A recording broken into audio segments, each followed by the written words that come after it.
তাহলে কাকা একটা কাম করো, 10,000 টাকা এখন দাও আর 10,000 টাকা পরে দিও নি। কি বুদ্ধি দিবে রাইছ তুই?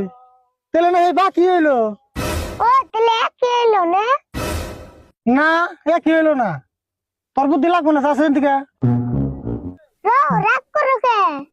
আর বুদ্ধি তো আমার কাছে আছে। তোর বুদ্ধি আরো আছে। আচ্ছা কস তোর বুদ্ধি আগে শুনুন ক, আজকে তোর বুদ্ধি শুনুন ক।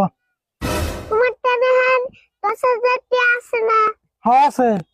ও 10,000 টাকা আমার টান দাও, ওটা স্টার্ট করে আনি, তারপর সে বিষয় করো উনি। তোর কিনা বুদ্ধি না? অনেক আসলে কিনা বুদ্ধি? এত বুদ্ধি না তুই রাইতে ঘুম পারিস কেন না? আমি রাত্রে হেমলেট পিন্ডা হয়, নলে আমার রাত্রে তো ঘুমায় না।